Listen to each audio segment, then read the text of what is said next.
You're listening to the AFTERBUZZ TV Network, now the largest new media platform on the web, and your #1 source for after-show entertainment.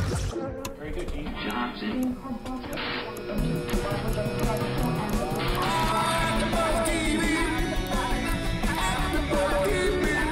From the AFTERBUZZ Studios in Los Angeles, California, presented by Maria Menounos and streaming live thanks to Akamai Technologies, this is AFTERBUZZ TV's Defiance After Show.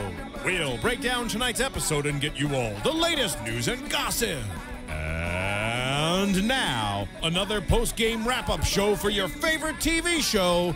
It's AFTERBUZZ TV's Defiance After Show. Hey there, Defiance fans. What's going on? Welcome to AFTERBUZZ TV. We're talking about Season 2, Episode 1 of Defiance, the opposite of Hallelujah. I'm Matt Lieberman. Joining me back again this season. Yeah. Fantastic to have them both. Scott Moore is here. Oh, it's good to be back. I can't believe it. Season 2 is finally here. 15 months we've waited. 15 months. And Nando Velasquez is here. Hello there. Yes, we've been waiting a long time. Yeah. I was trying to remember everything that happened last season while watching this so much. I know. Well, it's so rare for a series to be gone for more than a year. Absolutely. And you really do have to kind of do that double take of like, okay, wait, what was important last year? Right. And what were all the little details and remembering all the races, especially a show as dense as this one. The canon as huge as this. It is, exactly. It's hard to It's kind of amazing remember it for all. a show that's only had, what, about 12 episodes? 12, yeah. The canon Is so deep and rich because It is. out there on the video game, the world has been expanding without us. Yes. You know, for the entire 15 months. So there's this whole big world out there, and the shocking thing to me with this finale, or sorry, with this premiere, is we not only have a very different Season 2 to look forward to. The landscape has changed dramatically. In Defiance and outside of it, we really blew out the world. We got to see some other cities, but then also there were a lot of parallels between this premiere and the Season 1 premiere, and we'll get into all of those in a moment. I want to start by talking about Nolan, who for the past 9 months, we have this 9-month time jump from Irisa's disappearance. And the entire time, ever since he left Defiance, he has been hunting down members of the cult that tortured her. 9 months, which I mentioned in the show, but it's even more apparent when you think about Irisa. The 9 months, it takes 9 months to have a birth.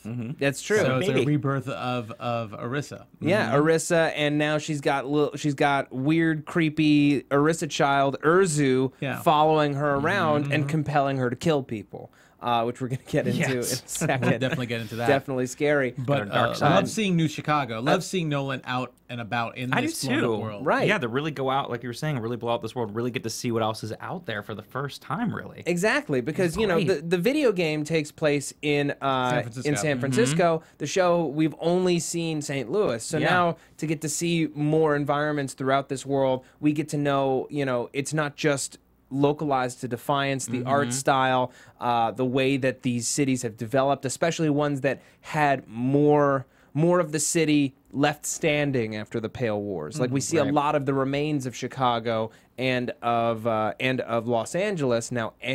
Angel Arc, yeah. So everything else gets to keep their name. They call it like New Chicago. New York is, well, you can't really go New York, but New York is New York. New York. But Los Angeles changes to Angel Arc. And St. Louis becomes Defiance. And St. Louis becomes Defiance. You know, who knows? Yeah. I don't know who gets to difference. name them. All I know is I get oceanfront property in this new version of LA. So. Since we're here in California, we're very familiar with they really took the time to show as many landmarks of Los Angeles as possible. I think, at least in the Hollywood I think they had a area. lot of fun with that. The writers' room's based here. So. Right. And it had to have been fun for the creators as well to be able to map out these new cities and everything. I mean, how fun was it for them? I still find it interesting. You see landmark and then just rubble. Yeah. Like Chicago looked like Chicago. But Angel Arc looked like very little like Los Angeles. It looked more like a large homeless camp with the Capitol building sticking out and Grauman's Chinese and the Hollywood sign perfectly. You would think that thing would probably be like half the sign would be down by now. Right. Well, when the world comes to an end, the Hollywood sign will always make it through. As we it was saw like here. half crumbling Los Angeles, half like Dothraki flea market. Kind of. And then the Hollywood sign in perfect shape. Intact. Perfect. Of course, the aliens knew not to touch it. Of course not. They we know need better. to clean up this city. Let's start with the sign. Okay, so Anyway.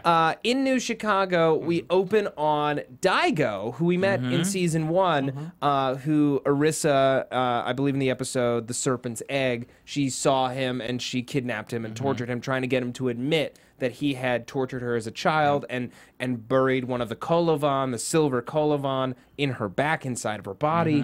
And, you know, when he finally admitted that he was thrilled about it and that she was going to, you know, destroy the world, become this devouring mother, she, rather than kill him and give him what he wanted, because he's this, you know, lunatic, she set him free. So now we got to see what happened to him. Nolan catches up with him, living in this, like, pipe in these sewers underneath Chicago with his wife and daughter. They didn't have the spicy pow that his wife liked, so he got sweet pow instead. You know, he comes home to find his wife gagged and whimpering, and Nolan's right there behind him. And, you know, at first he tries to deny it all over again until Nolan mentions the Kolovan, and then he gets really interested. Yeah, I mean, he was like, "Oh, you have the wrong person, different name." He's going by. That whole scene was funny to me too, because it almost felt like they were like in a haunted house or something, you know, with the lighting and the way she screams and everything. I'm like, oh, this would be a perfect little.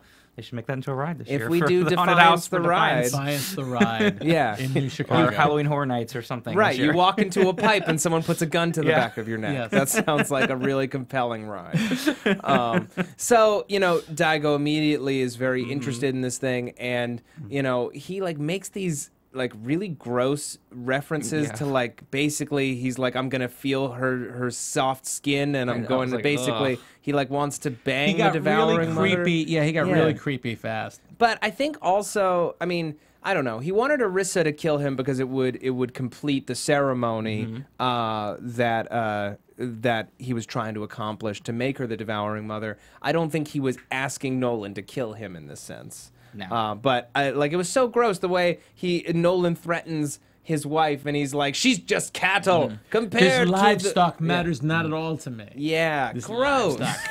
He's disgusting. But then when he started talking about her divine and terrible, like her flesh of her divine and terrible love, that's when he like totally fit. That's it. I'm just shooting. Yeah, you're not talking about my daughter that way. Blam. Yeah, that's it. Before he caps him, though, you know, Daigo says he's been having visions of a wall of handprints. And that means that, you know, the weapon must be activated. So Nolan, you know, I don't know how he figures this out, but he realizes this must mean Angel Arc. Yeah. She's in Angel Arc. So he goes to Angel Arc in search of her. Which had to have been quite the journey too, which we didn't really get to see. Right, But, you know, he's going got- from New Chicago all the way out there. should be landlocked. Right. It should be It should be, landlocked. but with the terraforming, you don't somehow perhaps he's able to take a boat all the way. Like as he's That's sailing, what I'm saying. as That he was so crazy. yeah. To me. Maybe it's Route 66 now. It's just water. That'd Take be it all the way from interesting. Chicago to. Yeah. Well, as he was sailing up, part of me was like, is he in New Miami? Yeah, I right know. now? That's Where what is he? it was odd the way he was able to do that to get all Until the way we out. saw the handprints and we were like, oh, Grauman's. Yeah. And you know, So apparently the shore starts at sunset. yeah. Yeah, Sunset in La Brea. It starts at sunset. It starts in La at Brea. sunset. Well, sunset because Grauman's is on Sunset off of Highland, and then you. No, go it's to on Hollywood. Yeah. I'm sorry, Hollywood. That's Yeah. right. So then it goes down to Sunset. Sorry, yeah, And you that's got right. the cliffs, and then right off the Capitol building is all water too. So I it's just like- love the fact that I have beachfront property Yeah, in you this do, new right? Me world. too. Well- Although the valley's probably underwater. Here. That one shot when the two Where I of them are sitting by the Capitol building Yeah. on top of the California flag, you kind of see islands you off do in the distance. little things there. Yeah. So that means that there are cliffs and there's water kind of, and now instead of Los Angeles County, we have this archipelago of small islands. Yeah, And the valley's underwater. And the valley is Where probably I'm at is underwater. long gone. Yeah. But again, I thought that was really cool the way they really put the details in there, and even like the 101 freeway sign was there. I mean, it was very very detailed. It was very especially for the clever. we saw premiere. Griffith Park. Really cool. We saw right yeah, and the observatory. Yeah, it was really neat the way they did that. Yeah. Now, what Nolan doesn't realize, or maybe he knew it was a calculated risk. So back in the pilot, the gem that he used to get the sphere out of that arc way back in the pilot belonged to Varys, an Angel Arc crime boss that he had pissed off and was escaping back in the pilot. And I had been waiting all last season for Varys to pop up, and I'm glad that we finally got to see Varys. But isn't that great that they did that too? I mean, because it wasn't. Then you kind of sort of forget about Varys and everything, because that goes way back to the pilot, and now they brought him back, which I thought was pretty brilliant. It was a nice thing for episode. fans who are very, very on top of every little nuance, all the details. But otherwise, I think even if you just picked up this episode for the first time, you'd know. Okay, right? It's just okay. He's our Han Solo guy. Of course, there's a Jabba the Hutt type who he's indebted to, and you know, Nolan stumbles into this while trying to find Irisa. He is asking around about edged weapons, and you know, Irisa has just been living here. She's been living here for God knows how long. She saves his bacon. First of all, I love that Varys is a liberata. Yeah, I was going to say too, because he's usually not the time that would be in power. You right. know, liberatos have now been they're super servile. They're all servants, and they're kind of looked down upon by the other in races. fact, it makes me almost want to learn more about him, because how can a literata? How could that person be a crime boss? A liberata who rose to power is very compelling, because he's got to be pretty brutal. I want to know more of that backstory and how he was taken. You know, was able to kind of defy those odds there. See, I hear what you're doing, and I appreciate it. So Irisa saves his bacon. She shows up. He sees her out of the corner of his eye. She starts throwing knives. She throws him a gun. He's doing some pinpoint shooting. Beats the crap out of Varys. And then we see her. She's got longer hair. She's wrapped up in this. There go my so excited there, like longer hair. So excited. She's looking good. She's definitely looking good. She's looking good for someone who just jumped off a cliff into the middle into a floating spaceship-looking crown thing. Right. She looks perfectly fine. She looks quite healthy. After jumping into the Khaziri and bringing Nolan back to life, you know, that's honestly what's most amazing about this premiere is they don't directly address any of the questions aroused by the finale, or really the vast majority of them. No, they don't. But I'm not upset. No, not either, because I feel like we're going to get those answers, obviously, as we move further along. I do. I really, so it didn't bother me. They chose, instead of directly addressing the finale, instead it's, okay, let's get you up to speed with where the world is now. 9 months later. And complicate all of our characters so you're interested while we dole out those answers parcel by parcel. Yeah, just a little payoff. You have to keep watching each episode, which is brilliant, which is great, which is the way to do it, to keep you invested and interested and see what happens. It's great storytelling. Yeah, absolutely. So obviously they're so overjoyed to see each other. And Nolan, you know, maybe just because he knows her well enough and he knows that she's, you know, a rebel and she is a wanderer, he doesn't really blame her. He doesn't like angrily ask her, where have you been? I've been looking for you. You seem fine. You didn't try to look for me. None of that. He's just kind of like, all right, I'm glad you're okay. Let's get a bigger boat. Let's get a roller. Let's go down. Back up to Antarctica. That was the plan from the start. Yeah, he's like, let's just pick up where we left off here. Yeah. We'll make the stop in Lima. Yeah, and we'll go on and get that big boat, and we're on our way. Let's get to Antarctica. And you know, Irisa says, no. We need to go to Defiance. And he's like, what? Really? We were there. You know, where did you go? He asked her, you know, where did you go? Where have you been? What happened? Because I know what I remember. I got shot. Yeah. And then all of a sudden, I was alive and fine, unscratched, unscathed.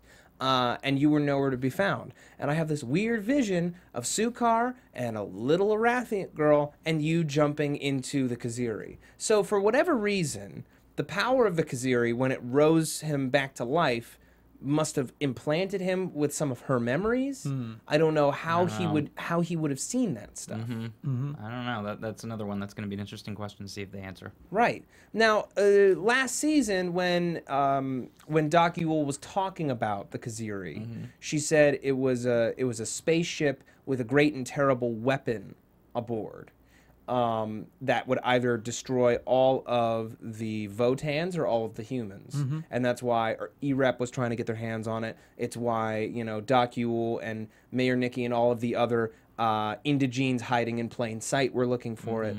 But is it actually a weapon system, or is it Irisa? Urzu? Is it Irisa Yeah. now armed with Urzu, who apparently is just making her kill people, which is like really terrifying because she was already a loose cannon, Right. But now she's completely out of control. How do we feel about this? Well, I mean, there's a lot of questions I think that still need to be answered. I mean, for one thing, why did Irisa leave Defiance only to have to go back there? She killed somebody. I guess we still have to talk about her leaving Nolan for a little bit and following that Castathan with the mohawk, with the colored mohawk, and killing her. Yeah, she follows this Castathan woman, you know, while they're negotiating, trying to get money for some of their equipment so that they can get a roller. I just love Nolan. Like, she's sick. She needs medicine. Yeah. I love that, by the way. He's Love the scam artist. He can't help it. He's such a scam artist. This is great. And Irisa kind of everything gets drowned out, and she just fixates on this woman and stalks her. Now, at first, I was like, okay, I saw this woman earlier, and I'm like, was she going to report to Varys where they were? You know, did she work for him? I was trying to remember, you know, what context we saw her in. But apparently, it didn't matter. She seemed kind of innocent in the way she was like, who are you and why are you following me? Yeah. And Irisa just leaps on top of her and stabs her to death. But I mean, she might be innocent, but I guess the reason why I'm asking is because after that scene, when Nolan and Irisa are together, that's when she said, I have to go back to Defiance. Yeah. So it almost makes me wonder, was this part of Irisa's plan, or, you know, her plan? Yeah, as I think there was something deeper, anyways, with killing obviously the Castathan. Maybe we'll find out more about who that Castathan was. She's not, maybe not completely innocent, or because not I find completely. I find like that was the moment when now Irisa wants to go back to Defiance, and I find that odd. I don't know. For me, this is how I took it. I don't think that it was the woman specifically that it was that specific woman that's why she killed her. I think that Urzu's whispering in her ear To kill people. to just kill people in general, and to make a choice to kill Votans or kill humans. So Urzu's like some horror film, just in somebody's mind. Yeah. It's the voices in her head telling her to kill people. But I do feel like there's something with that character too. Instead of it just being completely disposable, I feel like there's some connection or some reason why. It might be, but I guess the other question is, if Irisa is a weapon, if Urzu has her as a weapon, what other powers? I really don't think just, you know, having her in her head, having Urzu in Irisa's head saying, hey, kill that person for me, kill that person for me, is a weapon-like thing. It's just... No, but having access to the Khaziri would make her infinitely more powerful. Right, that's what I say. There's powers of her... Yeah, we don't know what transformation went on while she was in the Khaziri, but I think it's safe to assume that to go back to Defiance and potentially have further access to the Khaziri is pretty much dangerous for everybody. The way that I saw it, I don't know if she got out of the Khaziri and wandered away, or for me, I feel like she was like teleported somewhere. She was like teleported somewhere and saw something. Maybe that's like a huge leap. But that to me makes more sense than her just kind of wandering away and not going to Nolan. Or do you think maybe Irisa went away from Defiance because she knows the danger that she poses, and she's struggling right now between the two? Like, Irisa doesn't want to be there, but Urzu wants to be there. So it's almost like a battle between their two wills. Interesting. Because also that dream at the very end, that dream state where we all freaked out when Irisa sliced open Nolan's throat, and boom, blood everywhere. And it was like a little dream state, and then Irisa wakes up, looks in back of Nolan, and there's Urzu sitting in the back seat going, It's like it's Ghost creepy. Luke all over again. It is. You're absolutely right. Ghost Luke all over again. Yeah. Oh, so they got rid of Ghost Luke and now replaced him with Ghost Child Irisa. Yeah. Oh, jeez. Okay, so in any case, they're heading back to Defiance, and they're in this roller, and they're listening to this like bizarre Defiance country song, basically about Talking about fornicating. Yeah, fornicating your way across the storm Yeah, to divide get home. and having sex with every race of Votan. Like this weird country It was song. bizarre. And so cool. This is family hour, right? This is 8 o'clock. 8 o'clock. 8 o'clock's a 8 family yeah, hour. Maybe not on cable. Maybe it's not family hour on cable. Maybe. But I feel like I it's don't a know. family We had hour. a lot of blood for 8 o'clock. Well, also, I feel like the And- show has just gotten, and I don't know if it was just me, but I feel like it started out being a little bit edgier than it it's was way last edgier. season. We got because way I was like, more wow. blood and hand jobs. Hand jobs, and- adult and- situations right. here off the bat. Masturbation powder when poured In the into pool, water. yeah, Yeah, Drugs. It's a It crazy. did. It felt very man. edgy. I'm a little very surprised, but I really like that, though. I'm like, wow. But I just want to say it held a certain poetry to have them together singing a country song in a roller, just like in the pilot when they were saying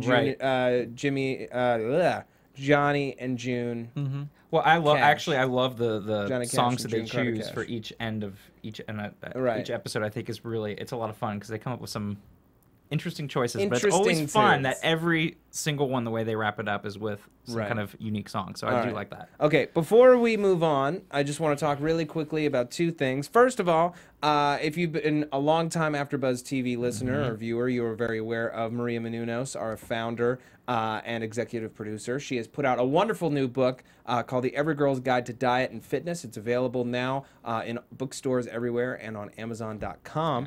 And it is tearing up the New York Times bestseller yeah. charts it right hit, now. I think, Yeah. number 3, I It was believe. number 3. It was 4 last week. I think it's Yep. 3 this Now week. it's number and, 3. And it's not just for the ladies. It's what I Not always just say. for the ladies. It It's also says for every the men. girl, but I think there's lots of valuable stuff I that do. everyone can take As with someone that has been like Maria, who has lost a lot of weight, I take a lot of stuff in there. That, Yeah, and there's a lot of good stuff lot of in good here. stuff for everybody. Recipes, workouts, Celebrity anecdotes from Maria, interviews. celebrity interviews.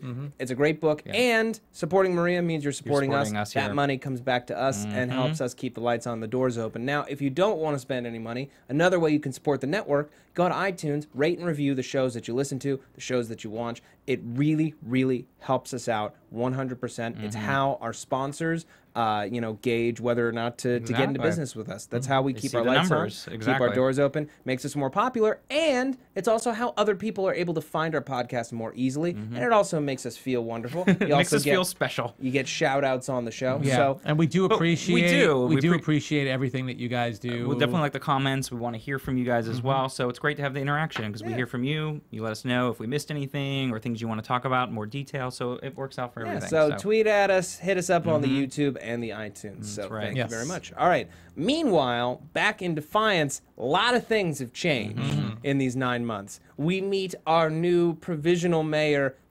Pottinger. Pottinger. Who, played by James Murray.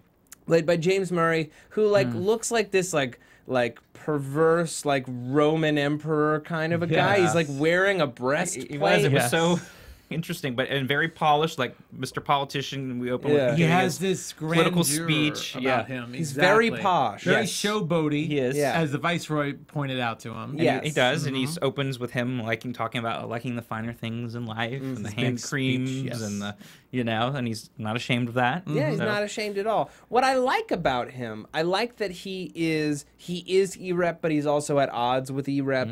I like that he's not just like the face the of puppet. the face of the Nazis, effectively, the face of the government. He is ultimately a kind of a selfish guy who's got his own agenda at hand. Absolutely. He's a little obsessed with Miss Amanda Rosewater. Got secret cameras in her Everyone boudoir. from E-Rep seems to be obsessed with Amanda Rosewater. Right? Right. It's like she must be the best looking girl in E-Rep. Well, and I think because guess. she kind of got away too. I think might that be part of it? The 'cause one that got away. They worked with her. She left, and I think it's sort of like she's always been. I think there's like that attraction right there too. Right. Like, oh, this and he's woman doing her thing. and- Right, and he's only taking this job so that he can take the sadly deceased Connor Lang's ambassadorship. He's only taken that on Connor Lang being Amanda's former beau, and now he wants to be her current beau. Right. Yeah. He definitely has his agenda for Right, sure. and we're back on Founders Day, just like when we started the series. E-Rep has come and they've rebuilt the stasis net, and they now have a new way of dealing with dissidents. Crime is down because they are putting anyone who sneezes wrong. who Yeah, sneezes putting them wrong. in these internment camps. They here either and- put them in an internment camp called Camp Reverie. Camp Reverie, or they stop their truck on the way to Camp Reverie, right in the middle of Hellbug territory, and let them run their way to death, where the Hellbugs just acid them and bite them. It's an easy way to get rid of them right there, you know? Just let them escape and get eaten up, and they don't have to deal with them anymore. Really, really screwed up. It's cheaper than putting them away. Yeah. You don't have to deal with them anymore. At the end of last season, of course, Stama Tar killed Kenya Rosewater, and Amanda has since taken over the need-want in her sister's absence, but she refuses to believe that her sister's dead. Yeah. It's amazing that she went from, I mean, well, my first thought was she went from being mayor to a waitress because she's serving drinks, but obviously she's in charge But of she's the also need-want. running the business, which she says that, and they mentioned that. And just to see her passing off some money Yeah. to Stama just made me feel like, oh my God, what has this woman gone to? She's hitting a low. She's now from being the law-abiding mayor to running everything, basically, essentially, in this town, to... I would say at the time, like, even if you go back, she understood the way things were done. Well, because her sister did that. Yeah. Yes, So she and there's two sides to that, too. Like, I see her, you know, not believing that her sister's really gone, but also her sister was that kind of free spirit and person, so it could be understandable that she could think, oh, she took off for a few months. I found it interesting. I mean, I don't know if this means the same thing in this world that it does here, but she's wearing all black and she had that veil. She had the veil over on, her which eyes I did think was almost interesting, the too. whole Yeah, that show. fascinator, yeah. Yeah. Except for the very end when she decided to do some... To freebase some kind of drugs. Some kind of, The devil, maybe. The Blue Devil, the Blue Adreno. Devil, Well, perhaps. Adreno is more about focus than it was That's true. about... This is more of a barbiturate. Yeah, instead of like... the Blue Devil is basically like Defiance Adderall. Yeah. Yeah, Or, I don't know what this was exactly that she was doing there, but I did But she notice had the the veil the I whole did time. notice the veil, and I thought that was because I was like, there's Kinda got to be more than a mourning. fashion She was all statement. in black. I mean, she definitely showed some cleavage still with that interesting outfit, but she was still respectfully in black the whole Right. time. She was, you know, in mourning, even though she doesn't want to admit that that Kenya's gone. You know, she's effectively the madam of this place, but I don't think that she's participating. Like Kenya No, did. I I don't think she so is either. I think she No. draws the line there. And No. We'll definitely see more of that when Nolan comes back When Nolan to town, arrives, probably. exactly. But I agree. I don't think she's getting involved with that. But I did notice the veil, and I was like, interesting fashion choice. There's more to that. Yeah. But I think she's, But I still think she doesn't want to admit it. she's bummed gone. out, but she's largely accepted that there's nothing that she can do about this situation. You know, Pottinger has been trying to get her to be his chief of staff for months, and she's turned her down repeatedly because she doesn't want to be a part of this E-Rep garbage. But, you know, he's so corrupt that she's realizing that maybe her influence needs to be felt. We have this issue in the mines. We see Rafe McCauley stripped of his mines. The mines now belong to the Earth Republic. Right. He, instead of being sent to Camp Reverie for shooting all those E-Rep soldiers at the end of last season, which, like, I'd completely forgotten about. Yeah. I'm like, I know. I'm See like, those little things that are easy to kind of forget about it when there's a big period of time here. right. The E-Rep let him stay in the mines because of his experience. Right. They needed him, He's got a basically. newly shorn dome, no long ponytail. Yeah, that kind of struck me. His Made him new look a little hairstyle. more working class. Yeah. And also kind of a little more tough in a way too. I thought.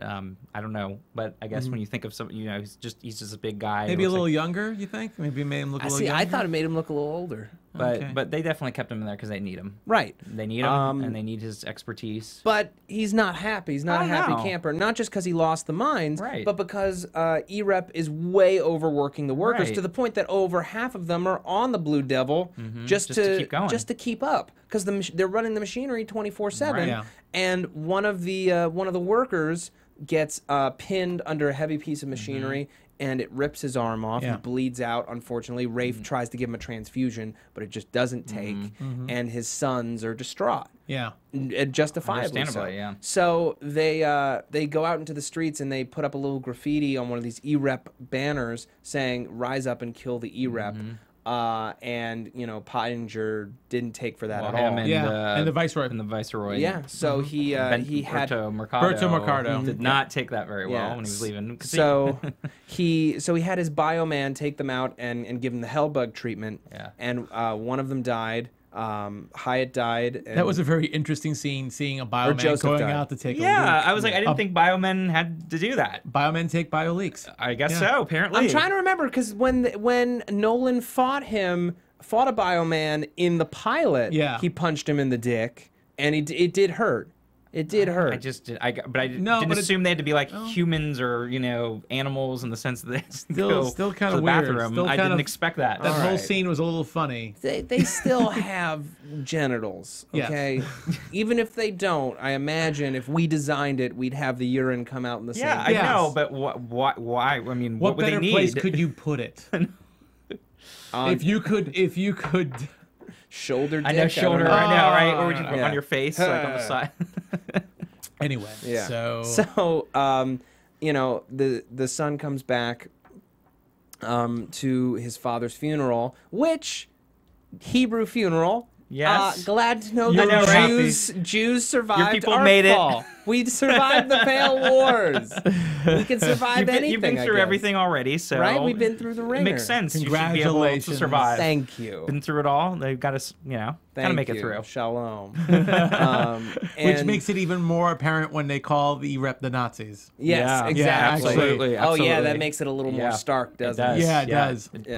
puts Because you in don't really just perspective call there. you don't really call anyone Nazi. No, you don't throw that lightly. around. Yeah, you don't throw that around that lightly. No. So Amanda realizes that if she had been Pottinger's chief of staff and he had been listening to her, this whole situation may have been avoided. So she offers to take the job, but she is not going to shut her mouth. She is going to give him the unfiltered truth.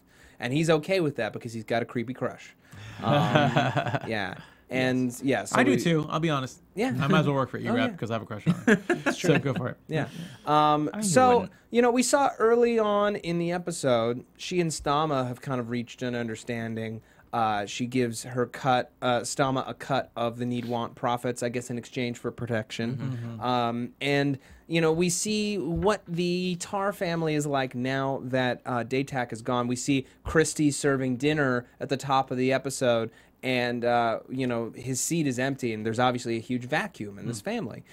And, Stama goes to visit Daytak in Camp Reverie, no touching, and... She tried to there. Oh yeah, for a bit there. And she says that Alak has taken over his father's enterprises, and he's brutal and he's vicious, And you should like be proud of him. right. Yes. And we're listening, and we're like, that seems impossible. It can't be Based the on same. last season. Yeah, Right. Because Alak is like he's a spoiled, essentially teenager Right. who's obsessed with music. He's a hipster, like a post-apocalyptic hipster. A hipster cast of fans. Yeah, collecting vinyl and whatever. And he's not a gangster. He's not a warlord. No. So and also we know her as well, so we know her she's manipulating ways Lady quite Macbeth, well. Lady Macbeth 2000, and she's basically telling him that I'm talking to the Votanus Collective. We're gonna get you out, and she just starts giving him this hand job. Because he was basically in there for 10 years, is what he said. Well, he's going to be there for 10 or years. 10 years. Yeah. Right. I mean, that's what I mean. He's going to be there in for there 10 for 9 years. months. Yeah. Right. Well, that's what I mean. Yeah, going in there for 10 years is that he's going to be gone a while, and she has the whole comment about you made a solid foundation, but you're like the architect, but everything's still standing when you're not there. So it was But interesting. what's really interesting is, okay, let's just talk about it. Because then Family Hour, Family Hour, she starts reaching over to his midsection. Yeah. And giving him what apparently seems to be a hand job. While talking about how proud he should be of his son and how brutal his son Look, is. The Castathans as a race, they mix familial love and They sexual do in a love. very odd way. Right. With the Do you remember group bathing? Group bathing, which I loved when Alak was like, a Castathan woman bathing alone is that's so weird. weird. Please stop bathing alone, Mom. It's so weird. And like last season, she kissed Alak on the lips, Yeah. like as a sign of affection. Like that's just who they are. They are. Yeah. They're conservative, but they're also very not when it comes to sexual and Right. Their kinda values crossing are skewed those lines differently. there. Speaking of, did you see any of the little previews they did for season 2, which was really fun, doing like recaps of one. I thought it was really actually cool the way SyFy did that. They did a whole bunch of different little versions, and one of them was keeping up with the Castathans, and they did a whole thing versus on them. One was done in like an 80s sitcom. One was done in like a British documentary. Oh, that's so cool. So if you guys have it, definitely check it out. It's a lot of fun the way they did it. It's sort of a look back on season 1 from different perspectives. Wonderful. Very, very cool. And that was one of them, and it was pretty funny. So, you know, we come back into seeing Alak, and we've got him and his cronies at this table playing cards, and we've got this, like, tables upon tables of vinyl. And I'm like, all right, yeah. So the Boy King is in full effect here. And Skeever, who we met last season, who was making Adreno from real human adrenaline. He says, oh, you know, my batch is late because I screwed it up. I got to do it over. He asks for a reprieve, and Alak gives it to him, to Stama's dismay. And she has Skeever beaten, allegedly on Alak's authority, you know, so that she can maintain their rep. And he, you know, comes in on his mother, and he's like, hey, we have to have a conversation about this. You're telling people that I'm doing this stuff. You're making orders. A Castathan woman doesn't give the orders. The man gives the orders. Nobody's going to listen to a woman. Yeah. So she... It's funny seeing Alak trying to beat his chest and be like, I'm the man with of his the house. mom. Which is just No ridiculous. idea. Yeah. So, you know, she says, I guess we should have the real talk. Yeah. And he's Straight like, talk. Okay. Straight It's talk. time for straight talk. Yeah. And so she lays it out. She's like, look, Castathan men, strong Castathan men keep failing, so I'm going to have to step up. This is my business now. You will do what I say. In exchange, you'll have money, and you can follow your music hobby or whatever. But this is my gang now. And I have all the power. Yeah, and she And you will also listen.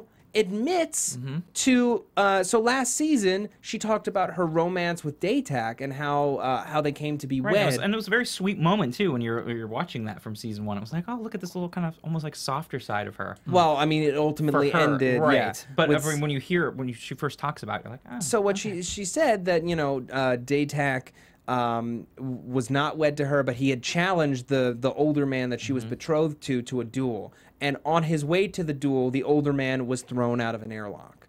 And we had assumed at the time that it was Daytak that did it, and that's how he won her heart. But apparently, she did it. She took care of it herself. Well, when she said that, it made me feel like father, like son. Perhaps Daytak was very much like his son back then, and a lot more weak-willed. And she's the one who hardened him. Yes. Absolutely. And So- again, That's very it interesting. didn't surprise me either that she would do something like that when she admitted that, because But I mean, that's her. Obviously, you know? Daytak is a badass now, but it just makes me wonder what he was like before he met Stama. still- And Stama Badass, raised him. except she still runs things, even if he doesn't even realize it as well. She's the one that runs things. She's the one that calls the shots and always has, and she's molded him to be the way she wants him to be. And we have to remember that last season, how Connor died because he witnessed Daytak begging for his life at the hands of that Arathiant during the plague. Yeah. Yeah. No, she's definitely the badass of the She family. definitely is the badass, and he refuses to admit that he isn't. And I hope that we get to see those layers continue to be pulled back this season. Not the layers of his garments to give him a hand job, No. the layers of his character. And I just love her so much because she's just such like, you know, it's just so conniving and manipulative, and it's just great to But she watch doesn't her come off moments that on way. screen. But she That's does, why I it's love just it. so It's, subtle the that's way what's she does so it. good about her. That's why I love watching her on screen, because she's just so good. She's super captivating.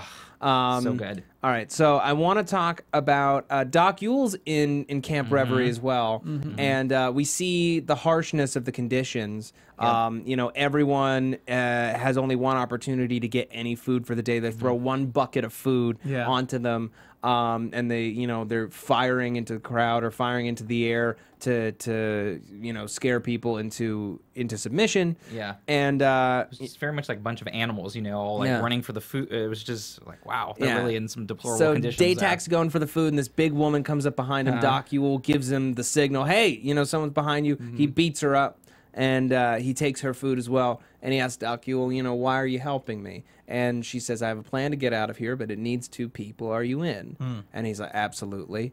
And then, in the middle of the night, while she's like trying to sleep and they're huddled together against the cold, he grabs her hand and spits on it, and then tries to get a hand job from her. Because he didn't get Family finished off hour. earlier, so he had to apparently try to. it's okay for Stama to masturbate in the family pool, but Daytak needs help. Right. Daytime. I know, that's what I was thinking. I was like, Or it's what, not you can't- okay for her to masturbate. It's not okay. It's but not she okay, still, but no, she was- she It's not still does okay. it. She still does it. She still It's does it. okay as far as she's concerned Yeah. to do it. Yeah. But daytime she's can't. lonely in that empty bath. Yes. So I know. weird. That was interesting too. The fact that they brought it back again a second time with him. I'm like, okay, we get it. I just love He Doc needs it. Yule's response. He of needs just some. It's been like, 9 months. You want me to check for lumps? Yeah. Yeah, you're fine. You're good. You're good. Yeah. So And don't forget with Doc Yule also, we noticed her ears all mangled. Yeah, too. which So we'll have to figure she's- out what happened with that. whether it was- happened in the camp or it happened perhaps before. when she got she might taken have been away. tortured after the whole Irisa thing went down. Yeah. She was in league with them, Yep. at least at gunpoint, and they wanted her to help them. And when she couldn't produce results, I imagine she was tortured. Yeah. All right, I think we covered just about everything this week. Yeah. I'm trying to think if there's anything else We big. covered the big things. All right. Did we miss anything? We got Pottinger. We got. Yeah, you guys will let us know out there if we yeah. missed anything. All right. Didn't need one. I mean, other than the fact we kind of briefly talked about Amanda freebasing Yeah. at the end, right? So Yeah. she's putting up a Yep. good front, but she's definitely in a dark place right now. Oh, definitely. Yeah. Yeah. So, I'm sure we're going to explore that as time goes on, and hopefully we're able to get her out of that place as soon as possible. Okay, it's time for predictions. And now, your AfterBuzz TV predictions. All right. Before we start, I just want to remind viewers of a few things left dangling at the end of last season. Okay. Okay. Fair enough. We have Quentin McCauley, who left Defiance in search of his mother, Pilar, who's bipolar. Right. So they might enter the scene again this season. We still have potentially more indigenes that look like humans. Yep. We had that episode with the astronaut last season that showed that some indigenes were genetically rewritten to look like humans. Mayor Nikki And was obviously one Mayor of them. Nikki. Yeah. Who I love too. So we have yes. Still miss her. So we have those two plots. We've got this Irisa Urzu thing. In the package of clips showing stuff from the season, I could have sworn I saw Sukar, who, as last I remembered, Yeah. dead Yeah. I don't think it was or him close though. to it.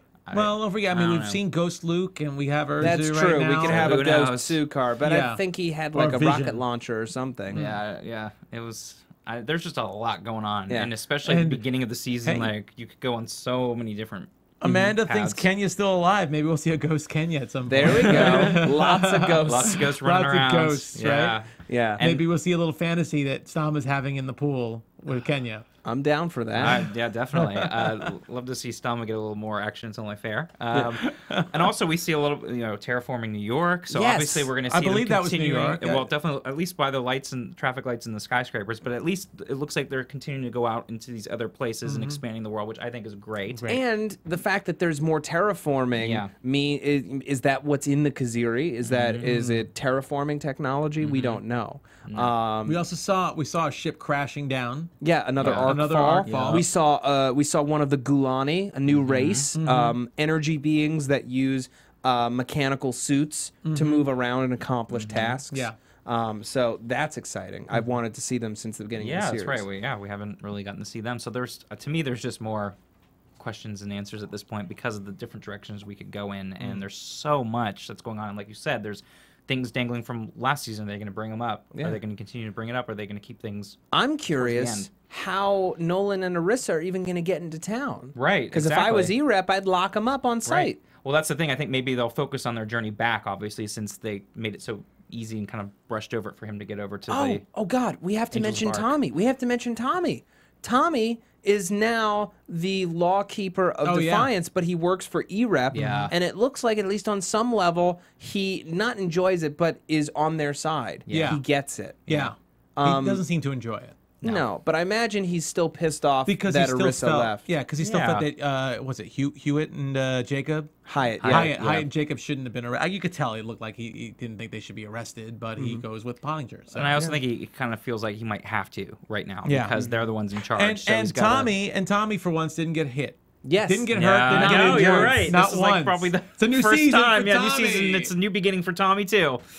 All right. I want to thank you all for joining us, downloading, watching, listening, streaming. It's going to be a pleasure talking about this show all season long. Scott Moore, where can the people find you? They can find me on Twitter at sman80. That's SMAN80. I'm also here on Thursday nights and Sundays for Orange is the New Black and for True Blood's final season starting this Sunday. All right, and Nando. You can find me on Twitter at Nandovel, Nandovel, and here on AfterBuzz for a bunch of shows like 24, Falling Skies coming out, and a bunch of others. We got the Orphan Black finale. And Orphan Black finale next week. Yeah. Could I forget? Yes. No. And you can find me on Twitter at Matt Lieberman. That's MattLieberman. You can also find all my videos for SourceFed and SourceFed Nerd on YouTube. Got a personal channel dropping later this summer. Be sure to check that out when it launches. I will be sure to let you know. And plenty of other shows here on AfterBuzz TV. I want to thank you guys, and we will see you next week. Good night. From executive producers Maria Menounos, Kevin Undergaro, Phil Svitek, and the entire AfterBuzz TV staff, we would like to thank you for listening to the AfterBuzz TV network. To watch or listen to other after shows and post comments or questions, be sure to visit AfterBuzzTV.com. I'm Sir Richard Wentworth, and this has been a presentation of AfterBuzz TV. Buzz you later. The views expressed herein are those of the hosts only and do not necessarily reflect the views of AfterBuzz TV or its owners or principals.